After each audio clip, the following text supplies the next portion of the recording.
Okay, here we are at week 10, and I'm going to give you a brief explanation and a walkthrough of my game. And before we start, I wanted to just explain what's happening here. These are all my cards and all the elements of the game spread out so I can give a fair visual explanation of how the game should work. So to start, let's look at the middle of the table. Here in this quadrant, actually following this kind of L shape here, these are the cards that are inside the player's deck, meaning that they can be this group, which is skills, or this group that are consumables. Skills are cards that can be recycled in your discard pile, meaning that when your deck's over, you just shuffle them back into your deck and you proceed with the game. I'll explain later how this mechanic works because your deck is your health in your game. Consumables are disposable items. They can be recharged or reacquired, but more difficult than skills. When they are used, they go in a separate pile called removed from deck pile. That pile specifically is only recharged or reloaded into your deck per se when you use the resting mechanics of the game, or you shop, or you're able to reacquire them. Now, there is a second part here that I want to also mention, that this goes into the player's deck too. These are the burdens. Those are the punishment mechanisms of the game, besides dying, of course. And what happens is that when you receive a burden from a trap, encounter, for a failure on a check, you receive one of these cards as a bad prize card. So you can receive distractions, strains, or bruises. They occupy space on your hand and potentially on your deck, meaning that they bloat your deck, they don't add to your health, and they also have a certain cost to remove them from your hand because they're occupying space that could be used by skills that you can cast them while you play. So this is the simple summary of how the player deck system is built. Now let's take a quick look at the cards that you find when you start playing the game. These cards here, they are open for you. They are the challenges you're going to face when you start the game on the landscape mode. The game is divided between two core loops. You have actually three, but in terms of gameplay interactions, there are only two. When you start the game, you're in the landscape mode, and in this mode, you are trying to increase your deck and your heroes' powers, so you can then go into the second part, which is entering a dungeon and facing the challenges there. They're much harder, and defeat the boss. If you do defeat the boss, you receive other prizes, and also you unlock new regions for the deck. For this MVP, we are only playing the demo region, which is a default region that all players start. This game is for 4 players. There are also 3 different heritages to choose from, which is humans, dwarves, and elves, and you have 4 roles, which are the equivalent to classes, that are the captain, the lore keeper, the vault warden, and the pathfinder.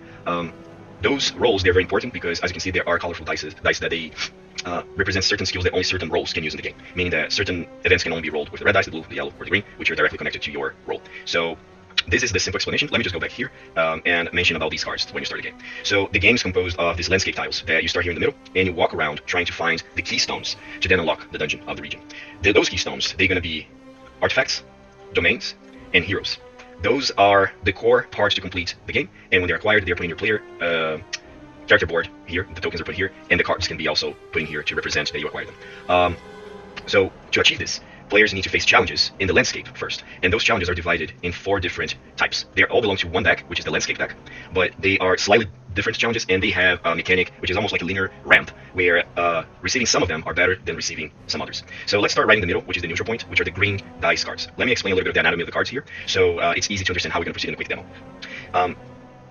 This card, called Empty Plains, has 3 different texts. There's 2 icons and the art. The art is purely flavor. The icon on the top left, they represent the type of card, meaning the type of deck. So when we look behind, it's going to be the same type of the icon, right? The same thing happens for this one, or even the player cards, they're going to have a P, and here they have a P as well. The burdens, the burdens are the only one who have different, because they can also be inside the monster deck, which is the AI deck that you fight, meaning that monsters can also get burdens. So in this case, to prevent players cheating by looking at the back of the card, they need to be slightly different. So coming back here again, you have the name of the card, which is also a flavor name. The subtype is going to be these different challenges that you can find inside the landscape deck. So the landscape deck, when you draw this card, you're going to have to roll, whoever is the player that has the green dice, you're going to have to roll this green dice to do 2 different things. The first thing that is done is a trigger check, which is represented by the green dice. Think of this almost like Magic the Gathering. When you're casting a spell, the spell is forming itself. And the text will represent the second counterpart of it, which is when this spell resolves or enters into game. So let's assume that the player that has the green dice, which controls the Pathfinder, rolls the dice and rolls a 5, and then he reads whatever's on the 3 to 5, and that's supposed to be how the card resolves. In this case, the cards are going to resolve and give a challenge to all the players. So the iconography and the legend is all displayed here, so the players can double check and familiarize with terms and the icons. So for example, when there's 2 dice, it means that all people in the party roll on that check. When there's 1 dice, it's only referring to the person who rolled the colored dice. And also some terminology explanations, because this is important to understand how the text is formatted and the layout of the cards. This is all made to look very concise, because through the development I realized that when the text was too long or too big, it was hard for the players to read, and it was also causing these issues. As you can see, that there's a little bit of artifacts happening. I tried to solve this, but unfortunately, I'm not sure if this is a tabletop limitation. When I created the cards in Component Studio, they didn't have these jagged edges that you can see. That I assume that might be a visual limitation of the simulator. So going back here, what that meant is that the player that rolled the dice, and all the others, because it has the 2 dice on the text, going to have to make a check against this card. If they fail, they receive the burden, like I mentioned here, and if they succeed, they draw a reward that's going to be from this deck, right? And therefore they can do their own personal decks. I'm going to close this for now. Now I'm going to explain the breakdown of how the check is made here because I'd rather show this while I quickly play the game. So to summarize, the cards that represent the landscape mode are those. Oh yes, and just before I forget, like I mentioned, there's like a linear inclination depending on the angle you see in the math behind these cards, which, to put it simply, is the yellow cards, which are structure cards. They're always better to draw and have checks against them because they have higher chances to give you the keystones. And the blue cards are the second best, so they can give you also heroes. The yellow cards can give you domains, and the last domain you draw is the dungeon that you're going to find, so therefore they are the most optimal to receive. And the heroes, they will only add extra layers of passive effects. Originally, I had this in the original game paper prototype as blessings, but I decided to make it more of a flavor of the story by adding heroes that they do represent what this game is inspired about, which is the first stage of Middle-earth. Of course, I am removing names and elements to not be a copyright infringement, so if you actually look at the names, they're actually not really copied but inspired by it, let's put it this way. So going back here, also just to mention, the same thing happens with all the artifacts and all these things. To go back here to the landscape, like I said, these are the best options to draw. You want to try to draw them by drawing the cards or walking into the icons where they are displayed.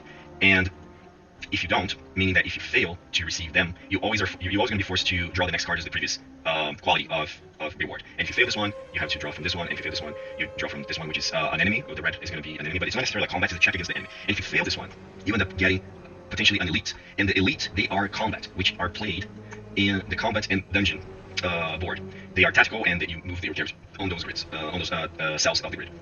So to summarize, this represents finishing the landscape, which is the first part that you want to be healthy and well put to then go into the dungeon and really test your skills. Now on the dungeon, you're gonna find a lot of traps, and these traps, they just gonna reduce your deck, which is your health, and potentially hindering your ability to fight the final boss when you find it. So when you get lucky enough to find an elite encounter, which is can be drawn from this dungeon deck, it can have two options that you draw from the elite encounter. You're gonna get elite, or you're gonna get the boss. If you do get the boss, you're pretty much headed to the game end, and the final battle is difficult. So it's not. I made the mechanics to make sure that the players are guided through enriching their decks with skills and consumables, and having the least amount of burdens possible. Because if you fight even an elite, or if you fight a boss unprepared, they're gonna cause your death. Now, death in the game only really happens if all players. There's a game that you can play 1 to 4 players. If all players are dead, right? If one player survives an encounter, he can revive or she can revive the other players just by going to the next round. So it's automatical revival that happens. That's how I left the mechanics at this point. Of course, this game had much bigger, it has much bigger intent on expanding, having new regions, and making smoother mechanics. But as far as I testing more than 5 official playtests, is that the game was actually playable and fun and didn't have too many flaws, and it imposed a good level of challenge and dopamine by the rewards to the players. I could notice this in multiple official tests and also unofficial tests that I had with family and friends. So to not take too long on this, what I'm going to do is that because of the whole logic is already explained, I'm going to do a quick playtest. So you can see, of course, I'm going to expedite things because the total game amount to get to the dungeon and defeat the boss, as I test, it takes about an hour. We don't want to do an hour video. So in this case, I will showcase a few steps of the landscape mode. Then I'm going to assume that the character that I'm playing with goes into the dungeon and find a few traps and then find the boss. Okay, so let's get started. Here I'm going to get all the cards together, so I'm going to stop talking for a second and I'm going to speed up the video so you don't have to be waiting while I do this to set up the video.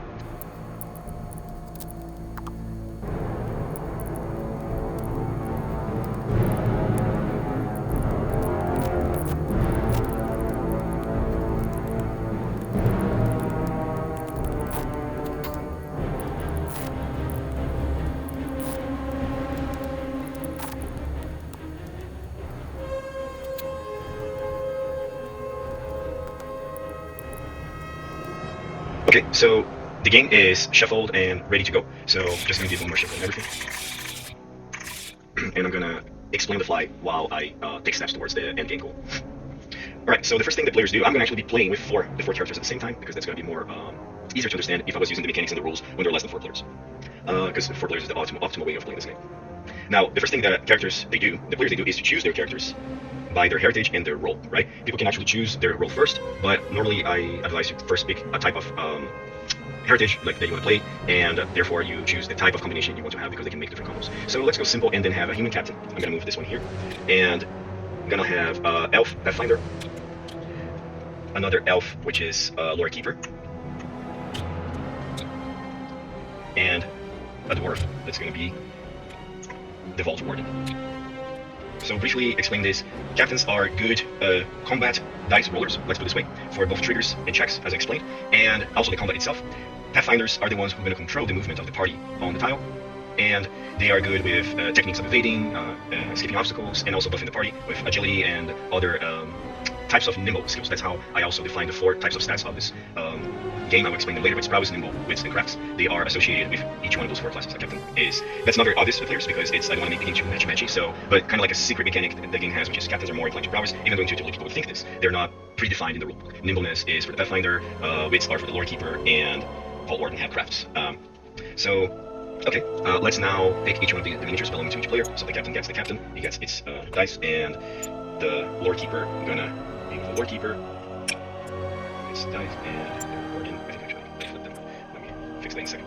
And here's the pathfinder. Okay, so, let me photo switch those, I got those by mistake. It's a very large table, so it's a little harder to move things across it. But funnily enough, through the process of creating this game, I started with a very small table, and every iteration of the playtest, we were saying, oh, we need more space, so I ended up with this huge table. Which I think is fair for a game of this size.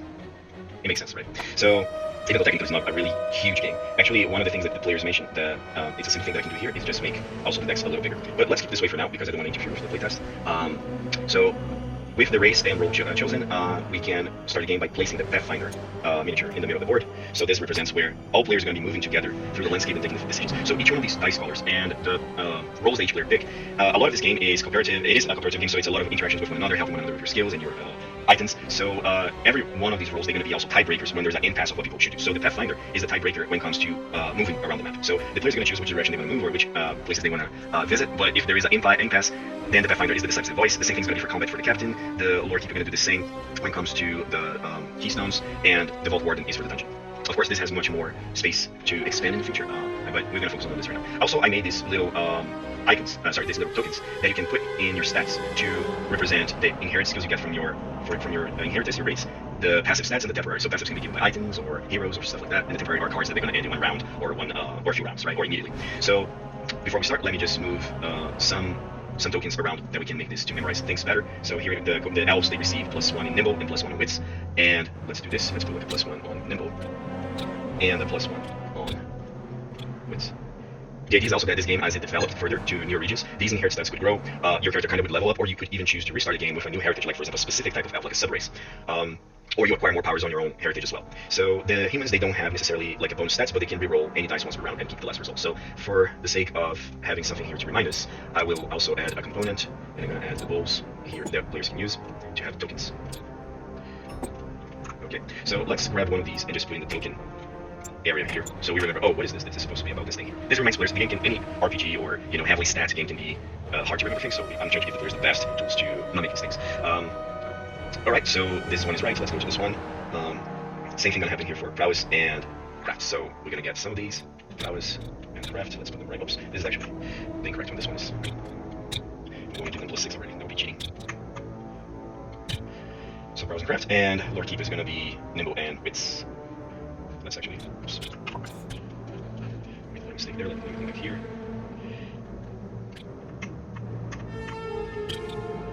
I'll lock these boards to avoid any further dragging problems. Everything else is in the right place. I'll lock this one too. Everything here is fine. Lock those. Okay, now let me clone this. These two are going to be easy.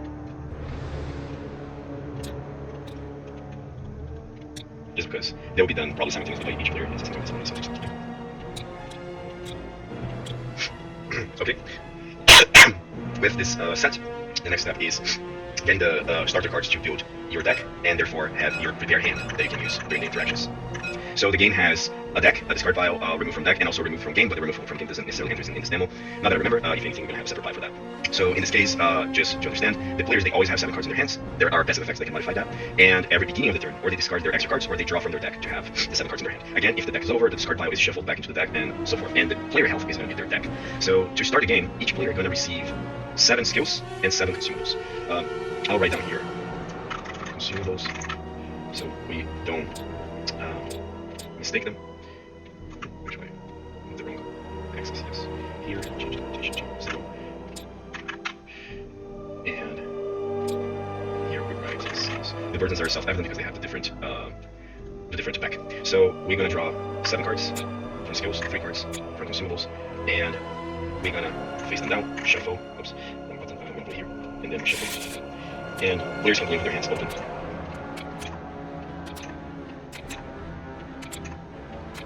So again, don't feel alarmed that there's only 3 cards. Every time that these cards are used, except the consumables, they're going to go into the discard pile. When the deck's over, they can refresh them into the deck and shuffle. So it is part of the mechanic of the game that you don't want to be too stingy with your skills, so people can use as many skills they can. Their classes allow per turn, which leads me to explain this. Each player, each character can only use 1 skill and 1 consumable per turn, but each role is going to allow them to use 1 extra one extra type of card depending on the role. So for example, Captain can use one extra prowess. Lore Keeper, again, this is the secret understanding of the hidden mechanics of the game, which is association of the roles and stats. Pathfinder's gonna use Nimble, Lore Keeper's Wits, and Vault Warden Crafts as an extra skill you can use per round, actually, not per turn. Because this leads us into another element of the game. The game is divided into rounds, and inside those rounds, the players can take turns each time separately and in any order. But each player needs to conclude their turn before the next player take their turn. That's part of the mechanics of the game. So with this set, we're gonna do the same thing for the next player. So boom, boom, and then boom. And we draw.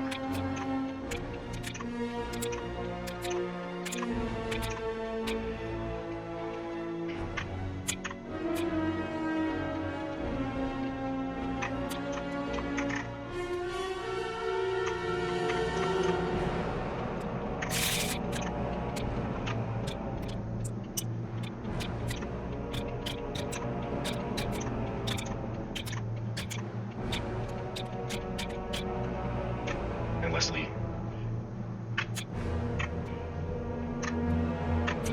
the warden.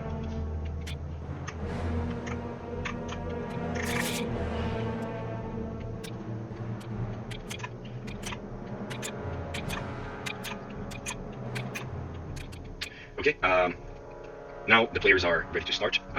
Let's start with the Pathfinder choosing a tile to move to. So the objective of the game, like I said in the landscape mode, is to find all the keystones. So to do this, we're gonna have to face the challenges that are represented in these icons inside this hex of tile. So let's go in the right direction, and the first thing we're gonna do is to move to this icon, which has an M, which represents the monsters. What it means when you read in the reference table is that the M gonna be a subtype of monster in the landscape deck. So in the rule set, what it tells you when you get a specific icon that is a subtype, not the landscape type, which these are just drawing from the top of the deck. What you're gonna do with the monster when you go into it is you're gonna flip the deck up, and you're gonna review cards until you find a monster card. Okay, so we found our first one. Players put their deck back. It's very similar to the system of Scry in Magic the Gathering, but the difference is that in this case we're revealing the card and it's being active at the moment that we are doing this. Okay, so here we find our first challenge. The challenge is a raiding party. It is implied that these are orcs, and in this case, the person holding the red die gonna roll it to see how this challenge gonna resolve. So let's roll it. 2. In this case, I also could have looked, every player could have looked into their hands and see if the first skill, which has the landscape on top of it, there's a landscape icon, as you can see, all of them, meaning that this is the one that you can use on the triggers, which is the situation that we're rolling right now, before the card resolves. We can see if any of those could give any benefits that they need to be used before rolling. But just for the sake of starting the game, for example, knockout, I could just like take the best result, but that needs to be done before rolling. So since I've rolled already, I'm going to, that was a 2, so a 2 would be really not good, because that's in this game, the higher the number, always better. In every roll, in every situation, the higher number you rolls, they're always better. So in this case, since the captain rolled 2, if I would let this card to resolve this way, then I would have to reveal an elite and fight it. You don't want to do this just starting the game. That would be really bad for everyone, and that would hinder the game and cause even potential death or end of the game. So in this case, let's see if anyone has any card that can be used in response to get a better roll. So for example, we have this one, but it says that it needs to be respond before roll, so I can use this. Let's see here. This one's also respond before roll, respond before roll, respond before roll, respond before roll. Looks like we're in a dire situation here. There's a shadow high also before respond for roll, respond for roll. So nobody has any top text to use on the trigger. In this case, I can use my heritage skill, which I can reroll the dice, and then add any modifier before this modification. So because all these cards they require to be used before rolling, what I can do is that when I'm about to roll the second die, I'm going to use one of them, and I'm actually going to use the captain knockout. So the knockout is going to max out the character roll, so that's going to be me guaranteeing that I have the max output, which is what we want. So I put here in the active cards and effects, that way everyone on the table knows that this is into play until it's resolved, so, or it turns over depending on the text, and I'm using the first text, of course, because this is relative to the trigger roll. So I max out the roll. Okay, I don't even need to roll it again, but just for the sake of argument, I'm going to roll it. I got a 5, that 5 becomes a 6, meaning that I'm going to have to read this text, and this text is going to be the resolution of this card. Excuse me, I had to cough for a second. And as this card effect resolve, you're going to impose a check against a difficulty level towards the players. And the text is king, so we need to follow the text. So what it says here is check. It's in italic, meaning that everything in italic is always an action or a verb per se that the player's going to have to take that action, or this action is going to happen in the game. So check means that the player's going to have to do a roll check. It says here above, meaning that actually this text triggered this text first, and then we're going to trigger this text with this difficulty level. So let's go by part to not make this too confused. I promise it's very easy to understand as soon as you get the hang of it. So let's go to the top text. That's going to happen first. The first text says make a check, and the captain chooses if it's going to be a prowess check or a wits check versus AI dice plus 3. Since it has 2 dice here, that means that this affects everyone. Everyone in the game is going to have to roll against it and individually take check against the difficulty level and win or lose. So let's start by doing this. We get the AI huge dice, and we roll it. any player can do this. So this represents the AI challenge dice. So this is a 4. So it's going to be a 4 plus 3. That's a 7. That's the difficulty that the players must match or pass. So they need to roll a 7 or more. If they win, they get 2 rewards. Semicolons represent if not. If not, they get 3 burdens. We don't want to get burdens like I mentioned. So, okay, now the players can interact with one another and be, okay, I have this skill, or I can do this one, and I can do that one. And some of them going to help the group, some of them going to help individual characters. So let's go to it first. The captain, who is the tiebreaker of red events, he's going to choose wits instead of prowess. Let's go with wits, because he already used one of his prowess skills, and he has one here that has wits. So he's aware that all players have also good wit cards. So let's start with him. So the captain going to use mental push, which is the second skill already that he can use in this round, meaning that the first one that he used, the P, it was a prowess. As you can see that there's like a C, an N, P, right? These represents consumables, these represents the type of skills in the subtype, right? He already used one that has a P, so with this, he can only use one other skill, and he's going to use this one to give himself a +4 to wits for one round, meaning that this effect continues in effect until the end of this round, when the first player takes, or even better, the Pathfinder takes to walk again around the map. So if there's any other events that trigger in this round, he still would have this +4. So we're going to put this +4 here, just for the sake of the usefulness of these tokens that I made. So he's going to get +4 on wits temporarily, and he played his turn inside the round. Now the next person, it doesn't matter the order, whoever wants to go. And also players can argue which order they want to take, because they can benefit one another and make sure that everyone succeeds. So Pathfinder also has mental push, so he's also going to use mental push, and he's going to receive also a +4, and same thing for the sake of argument with the Vault Warden. Vault Warden. Now, Lord Keeper doesn't have a mental push, ironically, because he's a wits character, but he has other things that he can use. So he has a knockout that actually allows him to bypass, I guess, any monster, right? He has the M icon there and says monster, which is what that raiding party is. So we could use this one, or we could, well, let's use this one. Let's use this one because the other ones, they're going to overcomplicate. So Lord Keeper, uses his knockout. We go again in the rolling order. This is technically all happening before the captain roll his die in his turn. Players can use skills in other players' turns as long as it says, for example, respond before roll is any roll, but some of them are going to say respond at any time. This can be used almost like an instant spell that can be used in response to something. But some cards are going to say respond at your turn, like this one, meaning that you can only use this card technically on the last part, which represents the dungeon or combat, when it's your turn. So in this case, the person, if they were trying to use this in a specific moment that says respond at your turn, you wouldn't be able to use this to help anyone else before the first roll is made. There is a lot of intricate mechanics to this game, which I allow them to roam free because I want players to master the meta of the game, but this will take iterations and time of play and learning what is the best way to play their rounds, play their turns, play their skills and consumables. Okay, so let's roll now the captain. The captain has a +4, right? The Pathfinder also has a +4 on the wits. Same applies to the Vault Warden, we're not going to forget, and the Lord Keeper going to bypass automatically. So let's resolve first the captain. Okay, he got a 2 +4, which is a 6, so he failed, right? This was a +7. It's a 4 + 3, it's a 7. So he's going to actually draw the burdens, which is 3 burdens. It's a good thing to happen because we can see how bad that can be. So, boom, he got actually 8 cards on his hand right now. He's going to keep those cards until the beginning of the next turn. And now we can roll the Pathfinder.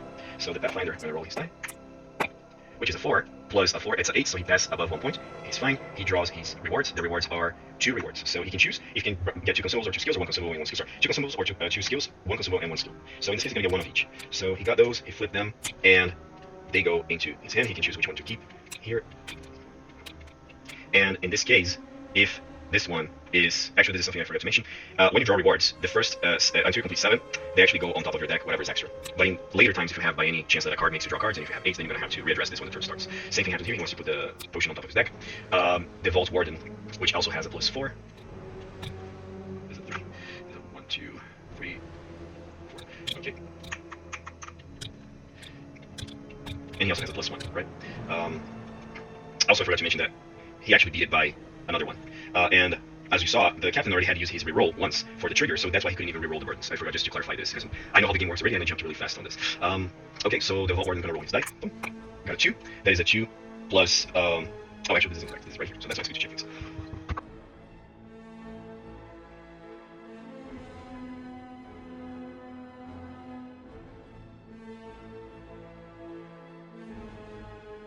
Sorry, I had to cough for a second. Unfortunately, I have like some allergic issues on my throat today, and I have like this chronic coughing crisis that when I talk too much, my throat gets itchy. I apologize for that.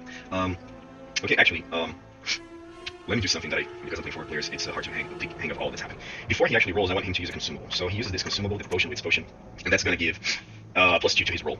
Let's roll it one more time. He got a 4, +2, it's a 6, plus another 4. So that would actually make him pass 7 plus 4, 11. So he's way ahead. He passes 2, he gets his rewards, and he's going to actually get 2 skills. He flips them, and he reads them, he likes them, and he's like, okay, I have 2 spaces here, so here we go. I have 7. And lastly, well, the Lord Keeper already bypassed. Funnily enough, the Lord Keeper is the one that punched the orc in the face and killed him, just like the art of the card shows, like it's literally punching the orc. And he passed, so he's actually going to get 2 consumables. And okay, so he got 1 craft, 1 wit. So since he already has 1 craft, he's going to choose to put this on top of his deck. Alright, that concludes the first event. The Pathfinder gets to take 1 more step. So this goes into the discard pile, and oh, actually, I'm sorry. This concludes this first check. Now, we need to conclude this one, which is, okay, we checked the above, but now the captain needs to roll individually, just him, against a +4. So we need to set up the AI dice for this again. This is the challenge. It's going to be a 3 + 4. That's another 7. And if he fails, he gets 3 burdens, and if he wins, he gets 3 rewards. Well, let's look at what we have here. So, the captain has a +4 on wits. And he already used his 2 skills, and he can use 1 consumable.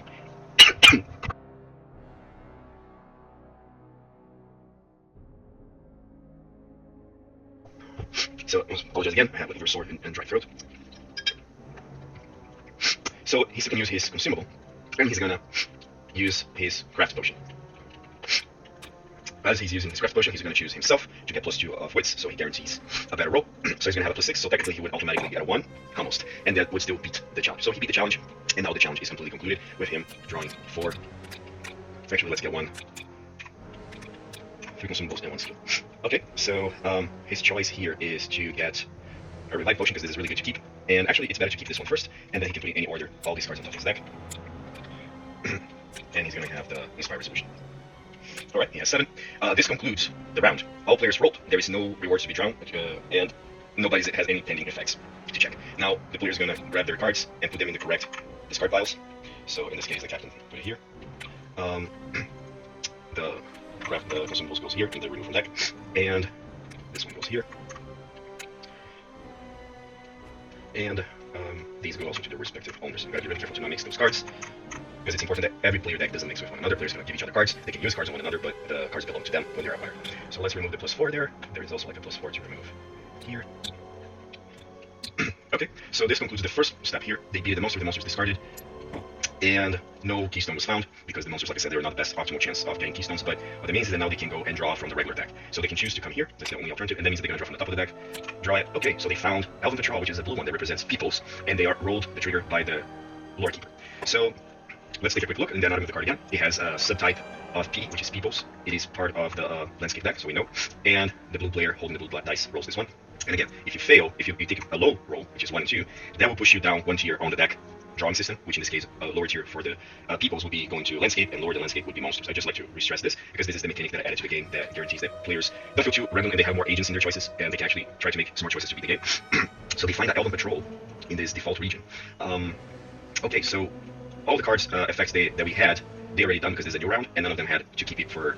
Actually, I made a mistake, and this is important to address. So this one, it allows people to have +4 on wits for just that round. Okay, no, I'm imagining things. I thought that it would give them for 1 round, meaning that would be until the end of the next round. Oh, no, it's true. Sorry, I can't read. It says for 1 round, so 1 round means they would stay until the end of the next round. So the +4 still is here. Same thing for these guys. And for this guy too. All of them, funnily enough. But this is a trigger, so a trigger is not a check, and therefore that +4 is not on the trigger. That's very important to differentiate. In this case, players are going to have to use their cards again. Like for example, this one could use a mental push, and the Pathfinder could actually help the Lord Keeper. So, well, before we roll anything or try anything, there is something that I want to address, which is the burdens of the burden system, which is the captain, in the beginning of his turn in the round, he can choose to discard these cards, as it says here, and with that, leave some space for drawing 7 cards in the beginning of the round. In this case, I'm going to say that he didn't decide to do this because there is a penalty for doing this, which is going to receive penalty in certain rolls, and he's okay being distracted and having a strain on his timers.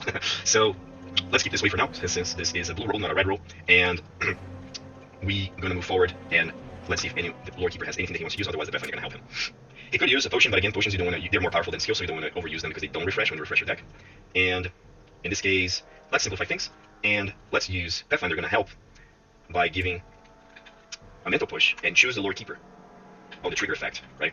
On top, the top one, to maximize his roll, so he can expedite things. So he used this one. It doesn't have any lingering effects, so we can already discard it. That's already obvious for everyone. And his roll's next. He can roll. Doesn't matter. He's going to get a 1. That's a 7. So he's going to get the best possible resolution for discard, but he still needs to take a check. So here it says again, to check above and then check the same way that the monster did, but the rewards are different now. So let's everyone choose. First, the Lord Keeper going to choose which individual check he wants everyone to take. Think of this as almost like, okay, we're going to beat these guys by hiding or running from them, this patrol, before these guards ask questions, or we're going to use our wits to kind of converse with them and not have them harass us. Who knows, they could be good cops or bad cops. So let's choose Nimble this time. So Lord Keeper chooses Nimble, so since many players have Nimble skills to use, and the captain decides to go first. So the captain goes, and he's going to do better. He's going to use a skill that gives the whole party +1 to all stats. So that's going to be a good skill to use. He's going to use Inspire Resolution. Sorry, not Inspire Resolution. Stand as 1. Oh, the card fell. Okay, so the card's right here. Stand as 1. Everyone gets +1 before even this die is rolled. The Pathfinder gonna hold to use this second text here, which is he can choose a character to help using Motivate Will, and cast that to help the person if anyone fails. Let's see if we have more party moves. We have this one. We also have. Oh, this is really good because Shadow Hide, they're hiding from the bad elf cops. So the party gains +1 to Nimble, and if they fail the Nimble for this round and the next round, they can reroll it. This is a very good card to use. This is the most optimal card to have in your hand for such a case. And lastly, oh, there's another Shadow Hide, but unfortunately, only one type of the same skill can be used per event, so this could not be to avoid stacking. Consumables you can use, but not you can hide twice. That doesn't make any sense, right? So oh, there we go. So the sprinted pace, the whole party gets +2 to N. So that's a great turn to showcase. So we have +2, +1, +1. And this one is being used as the Jack card if there's any problems. Alright, so the first person to roll is going to be the captain, is again +2, a +1, that's a 4 against a 4, so automatically he passes it. That's great, so he gets the reward, which is one reward only, so he's going to get a skill. 1, 2, 3, 4, 5, 6, 7. There we go, you get a first part step. And next player doesn't even need to roll because he automatically wins. Everyone automatically wins on this, so we just get the cards for each one. It's a salvage resources, pretty good card. We got a Black Potion, that's great. Really good to have in your party. Those are rare. And hidden sleep for this guy. So we have 7, we have 7. Alright, so they pass it, yay. And now, again, check above, the above is checked, then the Lord Keeper gonna have to fight this challenge alone. It's a 2 + 3, it's a 5.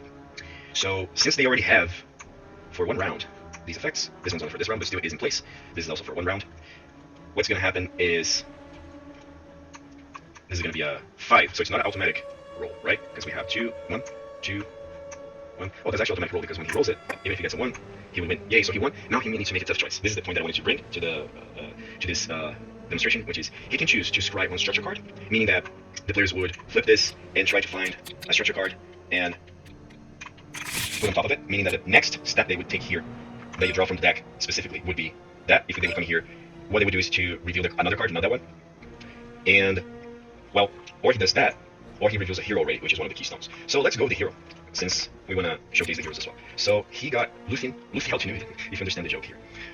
All characters can hold 1 more card in their hand. Awesome, so that means that this is a passive effect that all players get. All of them have now 1 blue token representing this hero, and they are 1 out of 6 keystones to unlock the dungeon. So everyone gets it. And also, I can clone this card and give it to all of them, so they can hold inside their skills and upgrades.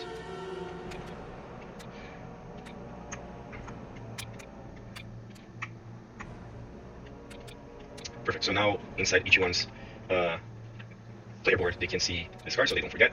And let's also add a token to the card that has a lingering effect. This is for 1 round. This one's only this round. This one's for 1 round. So we have a lingering effect here, so we don't forget. So now what they have is a +1, +1, and +2. So that's a 4, continue being a 4, but that's on wits. Sorry, Nimble, not wits. And this guy gets 1 too.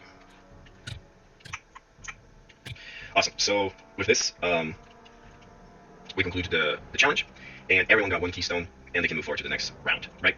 So, okay, the round is over, the card is drawn, and let's reshuffle this so we don't cheat. And I'm going to just show a few more things, because I think that this was a very thoroughly explained landscape event. Like, this is just going to repeat itself until players come to the border, and for example, they want to get a new tile here on the border, they need to match the opening, so this opening is going to be right here. And we can move the tiles around the table to make this fit. And in this case, they could come here. Let's assume that they're all walking here. And then when they come here, what this is that they get another of the cards that have this icon, right, which is the keystones. So this one is a guaranteed keystone. So if they come here, fight all these challenges or fight an elite, they come here, get a keystone. So let's assume that they got all the items that they needed. They got the artifacts for the captain, is the first one to receive an artifact. They got the artifact for the Pathfinder. They got the artifacts for the Vault Warden. and they got the artifact for the Lord Keeper. Okay, so they are here on your board now to also remember as well. Each one going to give you different effects, like for example the Montante for the Captain going to give you 2 attacks in a row, so Captain can attack twice. The Pathfinder can shoot from range in a combat, definitely important when fighting the boss. The Dwarf, which is the Vault Keeper, can use once per round he can choose to double damage if he's attacking from behind the enemy or roll an extra defense die, so he has this choice. It's a little bit versatile. And the Lord Keeper, always ignore all the defense dice for the enemies. You're going to see this in combat, and he can also attack from a shorter range than the Pathfinder to keep it safe. So let's assume that we played this for about 2 hours. We got everything that we wanted. So it is a long game, and we managed to go here. We end up like getting all the keystones that we need to go to the dungeon. Let's assume that they got also Burden of Melian, which allows all players to use rest whenever they come to the Black Dot. This is going to be important before going to the dungeon. So they got also like the purple. And alright, so now they can go and get the dungeon card, which is, of course, the text is a flavor text, it's not going to do anything. You arrive at the dungeon. The dungeon is, you can only enter whenever you find all the keystones, since they already have 6 keystones, that they're good to go. Also, if they had to draw the other cards that they don't have space anymore, as far as I left the games, like to avoid being too powerful, they can benefit from it. So meaning that they can benefit from the last one of the 6 slots, so they can have the Word of Melian.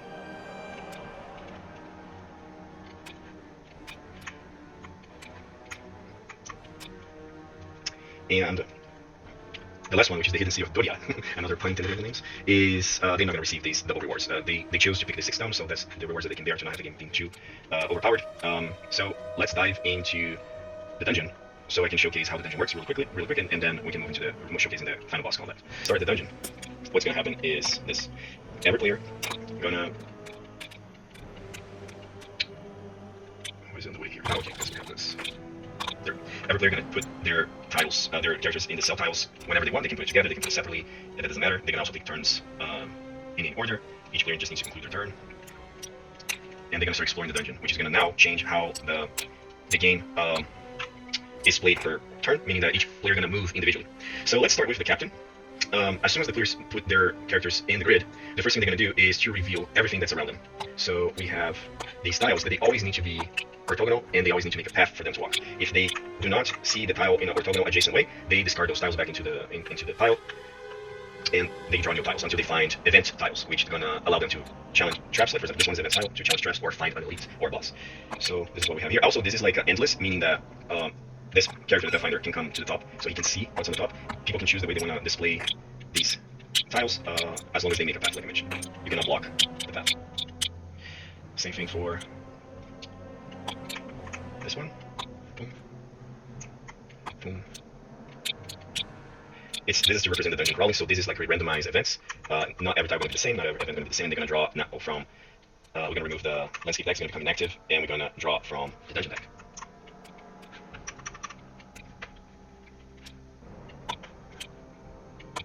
Okay, I think that we got it all, but there's just one here missing. So, alright, let's work with the captain first. The captain going to take his 2 steps. He's going to take 1. As he moves here, nobody's adjacent and orthogonal to this one. This is removed. We can put a remove pile here. Not a game, it's an object. Just an empty bowl. Okay, now we can put these here. It's important to use the 100 tiles. There's also a mechanic to it. It's going to make it more difficult the more time people stay in the dungeon, and they can stay here eternally. This one is also not adjacent anymore. It's only these, and now we have to draw more tiles for this one.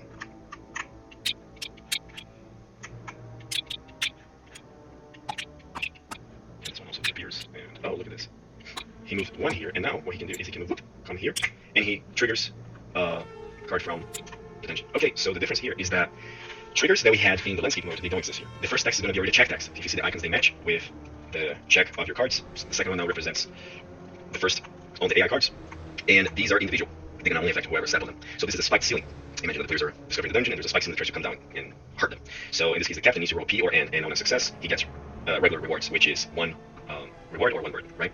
So there's still a chance of increasing your deck here, but it's very minimal compared to the landscape. And if he fails, it discards 2 cards from the top of his deck, means he takes damage to his health, which is his deck, and he's going to draw a bruise card from the reward deck into your hand. That's just being redundant with what I just said about being this regular rewards 1 card, 1 bruise. And then there's a passive effect as well, which is the third text on the card, which is you got to check for additional bruise card at the end of the next round, meaning by the end of the next round, you need to check again the same roll check, and if you fail, you're going to get a bruise card. 1 more. It's almost like there's a lingering bruise from the spiked ceiling, or like another spiked ceiling trying to follow you. Okay, so let's roll the AI. it is a 5. So he needs to roll a P or N against 5. He needs to choose. It cannot be both. So in this case, also one thing to mention is that now the players are playing individually in the dungeon. The effects on each other that they can use is only if the player is also adjacent. So since they're not together in one party as they were in the landscape, they need to be adjacent to one another to be able to help one another. This is all in the rulebook, so it's all described there. Okay, so the captain's going to try to use something to beat this challenge. It is... He checks, and he has wits. He has a nimble. He has nimble. I think probably nimble is going to be the best in this case. So you could use prowess, but I think this is a very good card that we should keep it for another time. So let's use... We could also use the third one, because now that the dungeon is active, the third text block, is going to be either combat or traps or both. So in this case, he could use the first one step and move 3 steps forward and ignore the air effects. But he doesn't want to do this because this is a card that you want to use as a response if you fail. You actually wants to maybe beat these little challenges. But again, it's to give player agency, they can choose how to use it. So let's go simple here, and let's use the first one step. Also, it's worth noting, in the dungeon, your discard piles don't refresh automatically here. You need to draw dungeon card, which is a campfire, to be able to rest. So it's almost like a time dungeon. There's a time pressure. I think I mentioned this to you, Jeremiah, that I wanted to add some time pressure to the game, and I feel like this was the best way to do this. So here we are, and he's going to use the first more step. Let's put it here just for the sake of not forgetting. We can toss this guy away. Okay, so he's going to get +3, and none of the structure or landscape obstacles are in play here, so there's a dungeon. He can only get +3. So he can use this card, and if anything, he can use this one. But let's keep it simple. So let's just use this one, +3. And here we go. Oh, sorry, not this dice, this one. He got a beat, a 5, so he needs a 2. Oh no, he's out of luck today.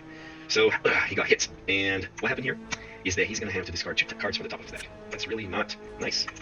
Oh, he discarded Potion, and he also discarded a very good card, Contagious Cunning. Too bad, I was cheering for him. And he's going to draw Bruise, so that's not what he wanted. Here he is, he started the dungeon with a Bruise already. And next round, he's going to have to roll again. So let's put this one here so he remembers that he has an effect token. You know what? I could have reroll, but let's keep it this way, just for the sake of showcasing that he's playing conservative. It's okay to Galaxy Bruise here and there. He showcased also all the tiles that are missing that he needs to have adjacently, and the ones that need to disappear, they disappear. And we move on. So we go to the next player. Let's play with the Pathfinder. The Pathfinder moves here. He discards those. And he put those here. Maybe he wants to go meet his friend. Sorry, not that one, right here. So you put this way. And he moves one more time. And voila, discard these. These. Boom. Boom. Boom. And now he moves one step closer and discard those. Boom. Boom. These are kept, and alright, and now let's have, oh actually, I moved the Lord Keeper, so let's do more Lord Keeper move first. Now, Pathfinder gonna play this, he's gonna get another card, Flying Darts, so he would have to roll it again. Another roll gonna happen, the Pathfinder gonna roll on this check. He doesn't have any effects to play, so 1, 2, 3, 4, 5, 6, 7, 8. 8, okay. It can be a C or an N. So now that's the time that players need to be really conservative, because for example, salvage resources give +6 to C, but that's a really good card to keep for combat. For the last block of text, it's really good to be able to recover cards from your remove from deck, pile back into your deck, so you know that would be very helpful. So that comes into really play conservative right now. But we can maybe use, knowing that we have the salvage resources, we can use the craft potion and add +2. Let's see also what is the roll against. It's a 5, so we can use the craft potion, and let's use this as if he fails, because he can use this to escape. Almost like jump 3 steps forward, you know, like Birds of Prey, you jump so the trap doesn't hit you. You can use this as exactly that, because it says respond at any time on the last block, right? There's a parenthesis thing responding time, so you can use this. And we have 2 of them, so let's keep this way. Let's roll it. So the Pathfinder gonna roll. Oh. He got a 3, and he had a +2, which is a 5. He passed. Wow, he's lucky. He's getting right. And he gets his reward. Let's get a card. Put in your hand since we have space. Salvage resources, that's a great card to have. Okay, he beat it that challenge. That's awesome. So he got the reward. Also, there's a second check that he's gonna have to make next round. Make sure these 2 has this, and first one step comes here. Okay, so let's assume that they keep doing this, and actually the next player would be finding a elite encounter, and they came to the elite encounter, and what they're gonna do is that they're gonna draw from these smaller deck pile, and boom, they found the boss. That's the boss, the Trough of Menegroth.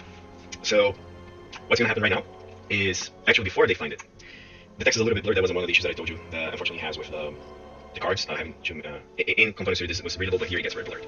So they need to roll against a C or N check, and on success, you reveal the elites that we already did. It's going to reveal anyway, so there's not a problem. And elite face up. He remains inactive until engaged. If engaged this round, ignore their inactive elites, meaning that this gives a chance for the players to reposition themselves before the fight starts. But now, if they fail, you get the elite card, which is already there, and engage it immediately. So the player's going to engage as it is, and if there's other elites activated, you're going to have to fight them all at once, which is really bad. So, also, because they have lingering effects, right? If we assume that this happened just after this effects are still at play, they would have to do these effects inside the fight, which is really bad, right? So you don't want to have this hindering.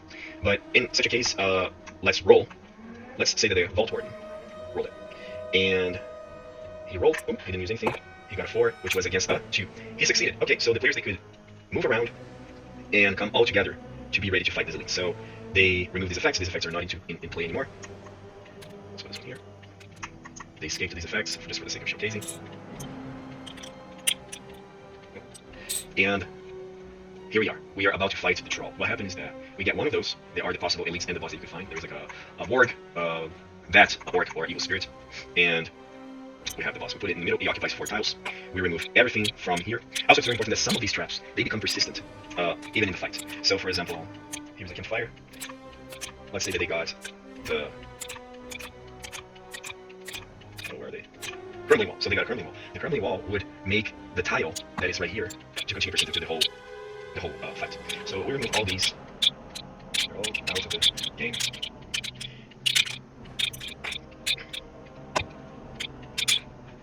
And they can choose how to position. So they're going to have the perfect move, which is the captain and the Vault Warden facing the boss, the Lord Keeper 2 tiles away so he can attack it, and 1, 2, 3, 4.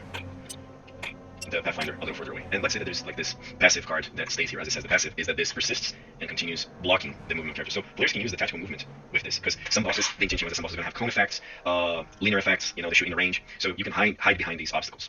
Okay, so we're ready to go to the final showdown of the game. What happened is this boss is going to have the health that is written on the top right of the card, which is 30. But that in the rules is multiplied by the number of players. That's the mechanical mathematical way that I found to make this more difficult or challenging or less depending on the number of players. So since we have 4, that's going to be 120 points.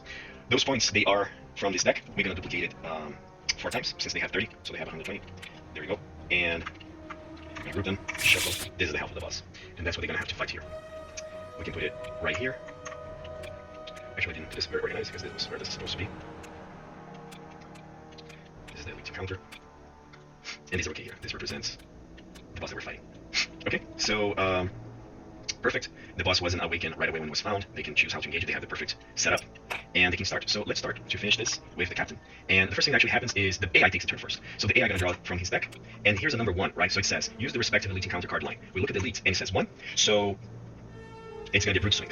So the boss attacks during this turn, target all adjacent characters, roll for each character separately. So that's an attack roll, that's not a check roll anymore. We're going to use the combat dice and the defense dice. So the boss can defend every turn. Players can, during each combat, move, attack, use skills. Move, attack or defend is one or the other, or use the skills plus they did in landscape, which is one of the skills, one consumable, plus their extra ones that they have through artifacts or their personal role abilities. So let's start with the boss. He's going to use the brute swing. He's going to hit everything adjacent to him, meaning that these 6, 8, 10 squares around him. So he's going to roll a 2 damage. And sorry, it's right here. So it's a 2 damage plus 1. So that's going to be 3 damage on the captain, 3 damage on the Vault Warden, unless they have any skill, since they didn't take their turn yet. They could maybe if they had taken their turn, they could have defended, put in the defend position. Since they're in a neutral position, they can maybe see if any card could allow them to defend on the bottom text. Okay, we have Inspire Resolution, there we go. So characters can both attack and defend each round for 1 round. Defend each for 1 round. So they can, in this turn, both attack and defend. Reroll each combat dice and pick the best result. So it does give the ability to defend, and also reroll if the defense is not good enough. Now, they are not adjacent, meaning that the only person who would receive this is the Lord Controls here. So in this case, that is not affecting the Vault Warden, and let's see if he has anything that he can use.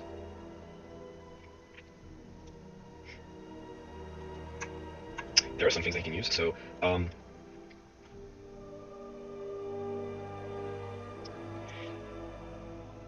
there's nobody adjacent to him, so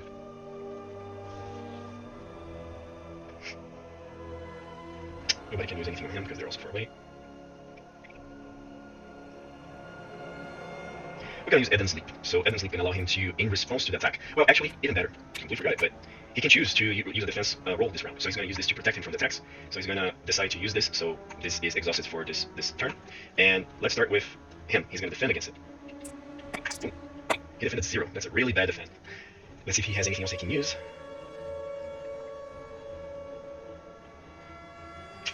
Unfortunately, he doesn't. So he's going to get hit really hard because that was a 2+1 from the boss, which is going to be multiplied by 2 when discarding the cards. That's going to be 6 points of health. That's really not a good thing to happen. I told you that the fights, they can be really hard. Okay, let's take it so we can showcase what happens. So in this case, the the Vault Warden is going to discard 6 points of health.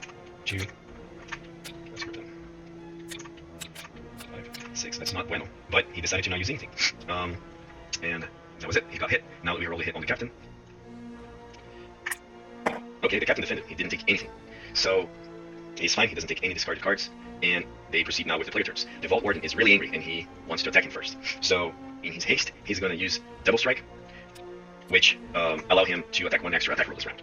And he lost a few cards, but we're not going to use any of these right now.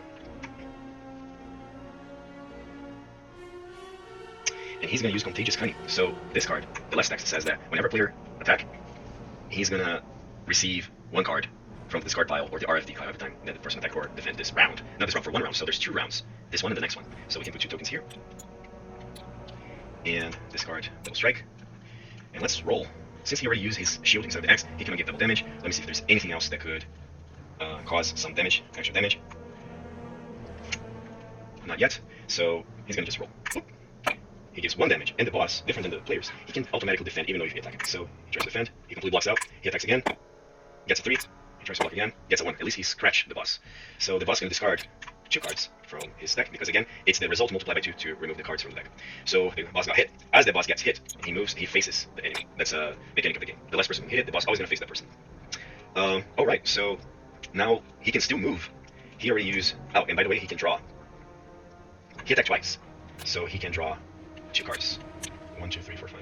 So he has 6. He can put these 2 cards in his hand. See, that's a good tactic that he used. He took a hit, but he can use this to recover. This is already... by the way, but use this so he mitigates damage this way with the Contagious Cunning. And now it's time for the captain to... Oh, sorry. He still can move, and he still... Well, he can't use any skill anymore. So he's gonna stay. He's gonna stay. He's not defending, and because he chose to attack. And just checking this right. Perfect. Alright, so now the captain's gonna make his move. 1, 2, 3, 4, 5, 6, 7. He needs to draw 1 card in the beginning of 0, so he can have 8, which is the total because of the hero card. So he has 8 cards, and he's gonna use... He can use the bruise. He could use the bruise, but he doesn't want to because he would receive a penalty on his attack rolls, and he doesn't want to do this since he's attacking. Let's do double damage, and let's use the captain 2 attacks in a row. Let's see if we have anything else that we can use.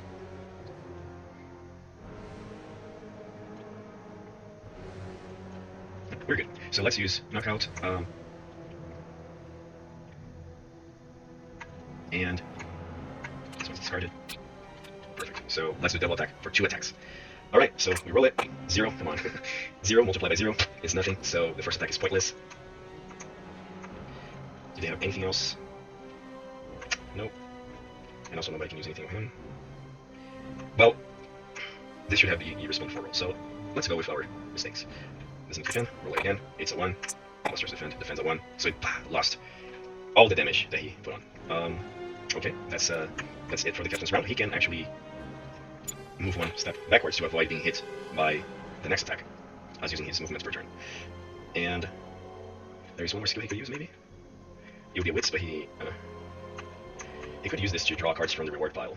Yeah, maybe we should use this. Let's use this. So it says on the bottom, draw 3 cards from the reward pile, choose 2, draw to shuffle back into the reward. Okay, let's get 1, 2, 3, and let's choose 1. Okay, that's actually pretty good, because this is a good card to have. And the other ones are okay, but they're not what he's looking for, so they're back. It's a great card to have. Unfortunately, he already used 1 prowess skill and 1 wit skill, so he cannot use it, but if he could use this last text to attack again, jumping backwards on him and kind of leaping on him and give an extra attack. Unfortunately, he cannot do this, so this turn is settled.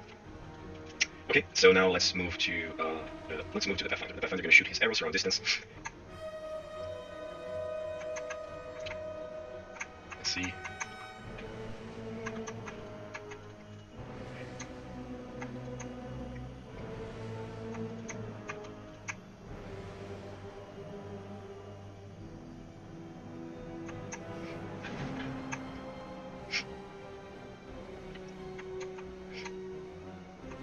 He's going to use Onslaught, so that's going to give the whole party. He should have played first and played this one because they would have retroactively affected the rest of the party for all the attacks.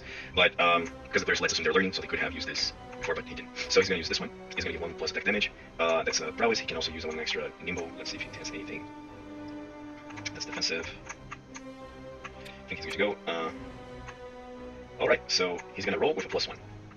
1, 2, plus 1, 3. 1. Okay, perfect. So it's 2 damage multiplied by 2. Remove 4 cards.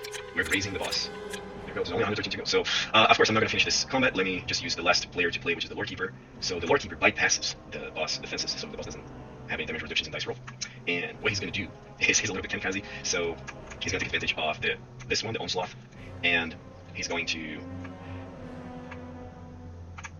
let's see. Well, first he's going to shoot his magic staff from a distance at him. So he's going to roll with a +1. That's a +1. The boss can't defend because that's the power of the Lord Keeper.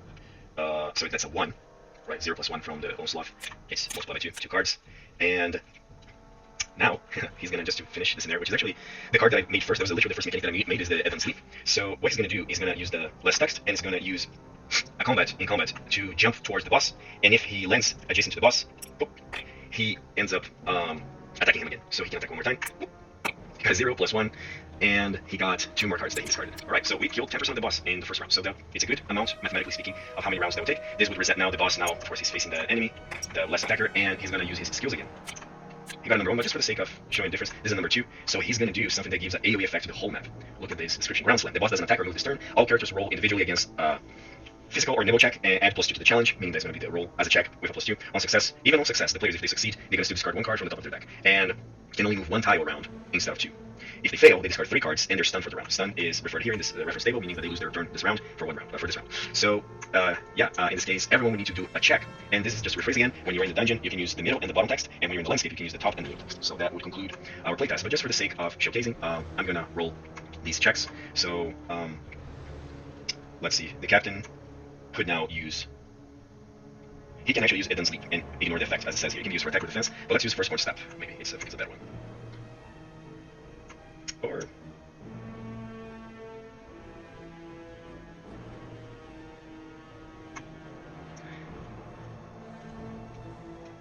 he's far away, so he's actually going to use F.A.M-E.D Sleep. Let's put this one back here, and also remove this. Oh, I forgot that these characters, they attack the boss, so they should have drawn cards here. They attack twice, and also the Lordkeeper attack twice. And same thing for just one for the fun. See, that's why I'm playing for 4 people. People need to be paying attention while they play, because it's a lot of information in any board game for multiplayer. So he's going to use F.A.M-E.D Sleep. This is just interesting to show because since he's distant from the boss, that's one of the open mechanics that I created, that he can deflect the roll check because it ignores the area effects and obstacles, and as this boss describes as the ground slams, the area effects, it affects everything on the ground. He's going to prevent it and at the same time leap towards the boss and boom, attack it. Yeah, just like the animation show. And he got to roll an attack against the boss, but he doesn't have double damage, but he can attack twice. So he's going to roll. The boss ups. He's going to roll. So he got 1. Just 1. Multiply by 2. Boop, boop. And this way the mechanic goes on, and all the players can use these tricks and use responses, help one another, and do that until they defeat the boss. And whenever they defeat the boss, all cards are in the discard pile. They finish this area and they receive booms, which would open a new region to choose. Ideally, after this MVP is done, I'm going to have 3 other regions that now they can go.